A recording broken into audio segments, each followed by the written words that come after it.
Thank you very much, Rohan, and thank you, Pooja, for including me in this wonderful session. We've had a lot of learning from each other, and when Pooja asked me to talk about investing in optical biometers and what stage should a youngster go for it, I just had to think back and think if I was just after my post graduation, should I go in for an optical biometer? So a little of my talk might be in repetition with what Dr. Ramurthy said, but just I will be covering only that aspect that is required. So is an optical biometer an advantage? Yes or no? And this yes or no is relative because a stage where you need it and a stage where you are in, the situation where you are and the situation that you would like to be in. So it is dependent on the young surgeon, where he is practicing, what is the clientele of his patient, and what he wishes to do. So the young ophthalmologist is the subject today. And if he is practicing in, say, Tripur, so should he get an optical biometer or not? And we will answer this question at the end. So is there an advantage? Yes, there is an advantage, definitely. The accuracy is there, and it has been said that it is nearly 5 times more accurate than the ultrasound. The objectivity, the independence of the operator. Now, every young ophthalmologist might not be doing his own biometry. He will have to be dependent on an operator, a technician who might or might not be totally well trained for this operation of the biometry. So it's important that if you have to have an operator, he should be very, very good at whatever biometry he's doing. Now, here comes the role of the ultrasound biometer, where it is so much operator dependent. And if it is operator dependent, it becomes a necessity that the repeatability is as much as possible in place. So the operator is so important in the ultrasound biometer.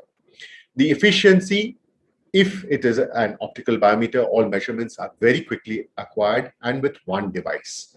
The ease of use is important, minimal of training, simple lens constant optimization, and you have it.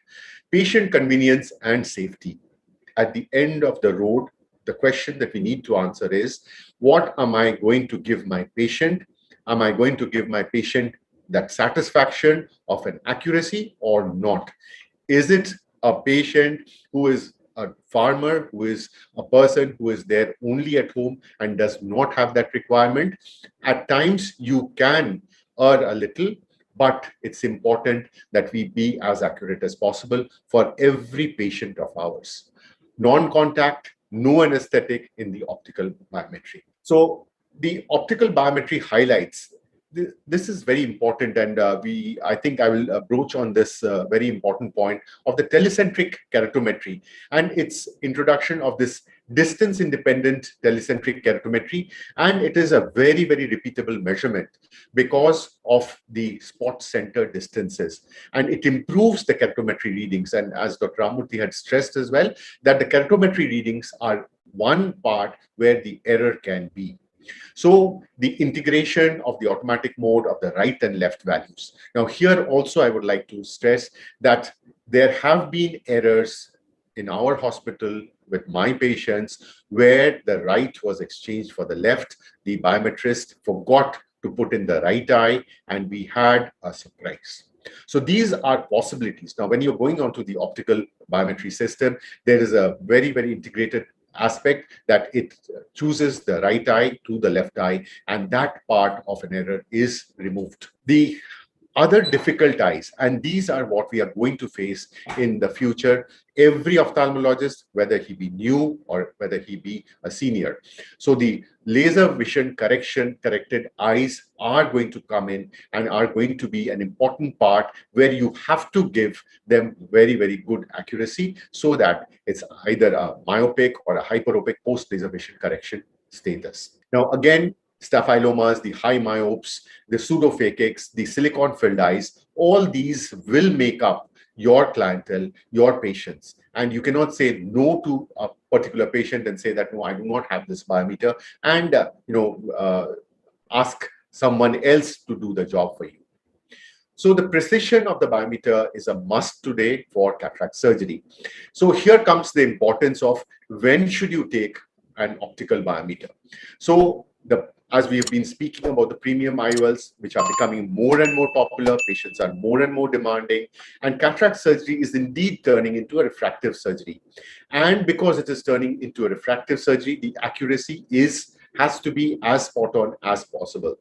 The patient's expectations, it's not that in the districts, the expectations of the patient will be low, and in these cities, it's going to be very high. Not at all. I mean, those days are gone. The high demand of a precise biometry and the performance of the IOL power calculation is very, very much there in place. Again, if you are going to think about your practice, which might be in your younger stage, a little on the lower side, but this will definitely increase, and therefore a fast and a reliable machine which is highly precise is very, very important. The patient satisfaction and the surgeon's confidence. When I'm placing a lens and I have a ultrasound biometer in front of me, I am 10 times thinking, okay, is this patient, if there is an error, am I answerable to this patient, or is the patient going to question me? Yes, the patient might question, and I am answerable. So the requirements of calculation, the accuracy of the axial length, the accuracy of the anterior chamber depth, the keratometric values, the accurate prediction of the ELP. And ELP is one aspect where all our surprises actually have been based. So the accuracy of the formula, we have spoken so vastly about the formula of calculating the IOL power, and the axial length and the ACD, and the measurements with the light and the sound and the swept source. So with all this, let us again still compare. There are still our colleagues who are using the Applanation, who are using the immersion, and who are using the non-contact. The Applanation tonometry, the Applanation ultrasound still is being used, and people still vouch, no, my patients are dot on, no problem. Why should I change to immersion? Immersion means getting the patient lying down, putting in that cup, and then getting so much time invested. What's the requirement? Non-contact, why should I do it? My patient load is huge, and I don't want to use a non-contact. Now, here is the counter argument. If you have a large clientele, all the more requirement of having a non-contact, so that you can serve your patients faster, you can have multiple biometrists doing the biometry with accuracy, and you serve your patients. You have a large clientele, obviously you have a lot of money, so invest. So the impact of the axial length and the ACD, the Applanation A-scan add 0.3 millimeter to the ACD and the axial length. Let's remember the Applanation A-scan biometer, again, which we again need to reinstate. The compression on the cornea is something that is unavoidable. You will definitely compress on the cornea, and thereby the source of error is there. The precise location is not there because of the broad beam. It's a limited resolution, incorrect assumptions regarding the sound velocity, and there is a potential for the incorrect measurements. So the immersion is definitely much better, as we have already said, and definitely more preferred to the Applanation. And the corneal compression is definitely not there. The optical biometer, again, the non-contact device, consistently accurate. Even the IOLmaster 500, which has been overtaken by the IOLmaster 700, just plus minus 0.02 millimeters or better. So the IOLmaster 700, again, is an excellent tool, and it gives a lot of value. It's very expensive. We'll come to the expense part of it. But to compare the acoustic with the optical biometer, as you can see in the Applanation A-scan, the immersion A-scan, and the partial coherence interferometry, you have this amount of accuracy in which is unmatched.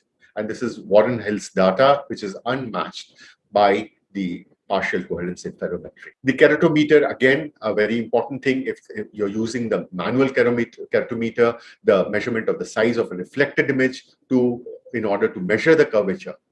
However, with the inbuilt keratometer of the optical, the projection of the light spots on the corneal surface, the distance approximately 2.5, the reflections are detected and determined. Distances between the light spots are analyzed. And if the light spots are closer, it's steep cornea. If it is wider, it is flat cornea.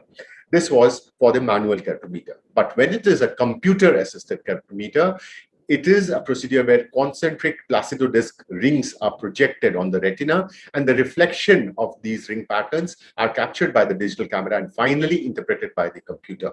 So the assessment is definitely a lot superior. And thereby, when you are measuring either on the tomography or on the manual keratometry, there would be a difference when it is done with the optical biometry system. So the measurement of the anterior chamber depth, again, is definitely, and a wrong ELP prediction, as we said, is the most common cause for the refractive surprise. And if we have to have an IUL calculation, so let's look at the sports car. And if the sports car has a flat tire, this means your premium IOL, toric or multifocal adds up with an error in biometry. So if you have patients and if you wish to have patients who need torics, multifocals, the error in biometry cannot be there. So what stage to start? And this is how we started in the beginning. And so it is sooner the better. And youngsters, you have much better mindset. You're most pliable to changes. You have better intelligence and better prediction of your future career than we have. So sooner the better. And the accuracy is something that is accepted all over the world. It gives an edge in difficult situations like the silicone oil eye, the post-LASIK eye, and access to the important suits, the Barrett, the Truquet, the Hagies, and all the different suits that we have in the optical system. The measurement of the white to white is there, angle kappa is there, determination of good planning of the multifocal or the trifocal, a tomography is integrated, and this gives you a better surgical. But why such an expensive tool? Should I buy an optical biometer, which is expensive, before I buy an expensive microscope, before I buy an expensive phaco machine? When do I buy my biometer? So why such an expensive tool? And let's look at it. We have to have it because of the patient demands. Now let's look at some commercials. The IL Master 700 with the Barrett suit and the Hagi suit, it costs 34.5 lakhs. A huge money. But if you're going in for a little lower in that same optical biometry, the IL Master 500, and if it is a pre-owned model, you get it just for 11.5 lakhs. Not so expensive. An ultrasound biometer is, of course, a lot less expensive, and 1.5 to 3 lakhs for that. And of course, you have to add to auto K, or with an auto K with a refractor, with an auto ref. Most of the times, the auto K is not present without an auto ref, and that adds to 4 to 4.5 lakhs. So there you are, about 6 to 7 lakhs already there.